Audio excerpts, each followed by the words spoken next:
Bienvenue. Aujourd'hui, on s'attaque à une terreur qui relevait autrefois du mythe, les vagues scélérates. Vous savez, ces murs d'eau gigantesques qui semblent sortir de nulle part en plein océan, ça, c'est le genre d'histoire qui a nourri les légendes de marins pendant des siècles. Sauf qu'aujourd'hui, la science le confirme. Elles sont bien réelles et absolument terrifiantes. Et cette citation de Science Alerte, elle met le doigt dessus. Imaginez un peu le truc. Un monstre liquide, complètement éphémère, qui surgit, sème le chaos, et puis pouf, disparaît comme s'il n'avait jamais existé. C'est justement ce côté soudain, presque fantomatique, qui les rend si mystérieuses et bien sûr si dangereuses.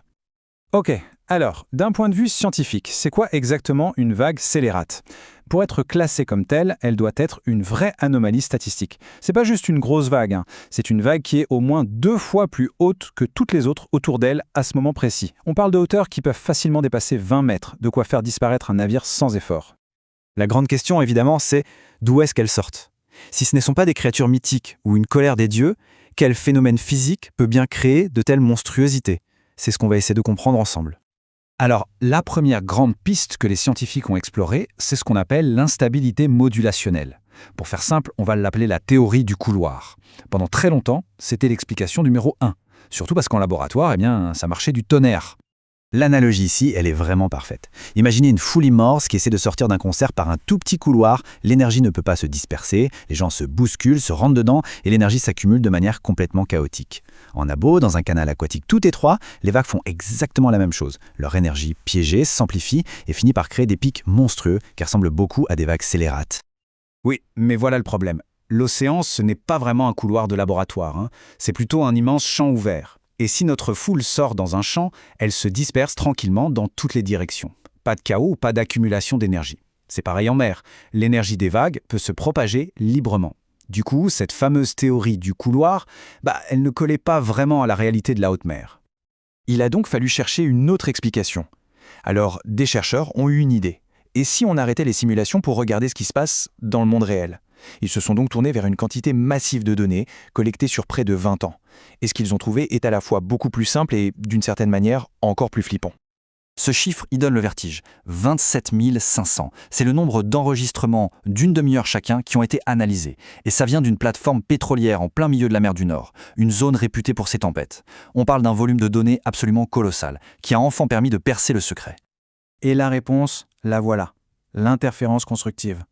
En gros, on oublie les équations super complexes.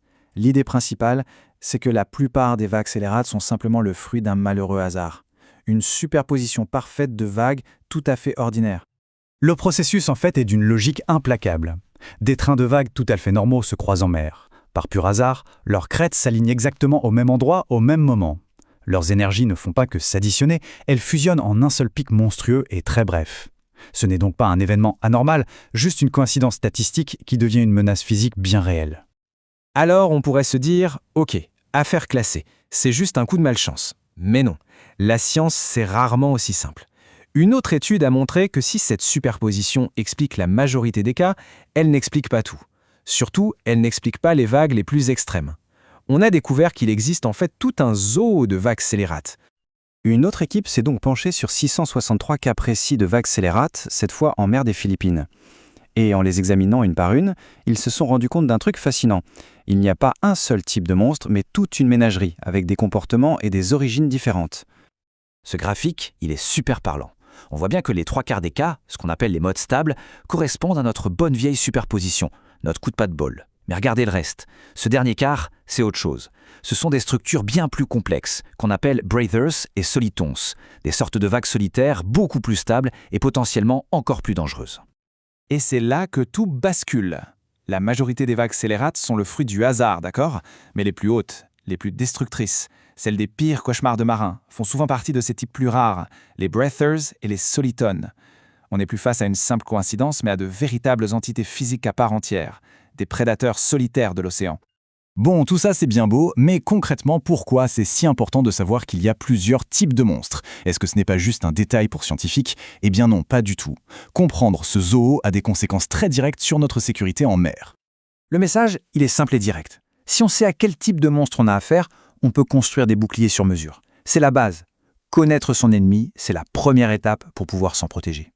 Concrètement, qu'est-ce que ça change ? Eh bien, ça change tout. Ça veut dire qu'on peut concevoir la coque d'un navire pour qu'elle résiste non pas à une grosse vague générique, mais spécifiquement à la pression d'un soliton. Ça permet de renforcer une plateforme pétrolière exactement là où elle est la plus vulnérable à l'impact d'un weather. Bref, cette classification nous aide à mieux prévoir, à mieux construire et au final à mieux survivre dans un des environnements les plus hostiles de la planète. Voilà où on en est. On est passé du mythe à la science. Plus d'une explication simple à une compréhension beaucoup plus fine et complexe. On a commencé à cartographier le zoo des monstres marins, à leur donner des noms. Mais cette question finale nous rappelle une chose essentielle, l'océan est immense et ses mystères infinis. Chaque réponse qu'on trouve ne fait qu'ouvrir la porte à de nouvelles questions, encore plus profondes.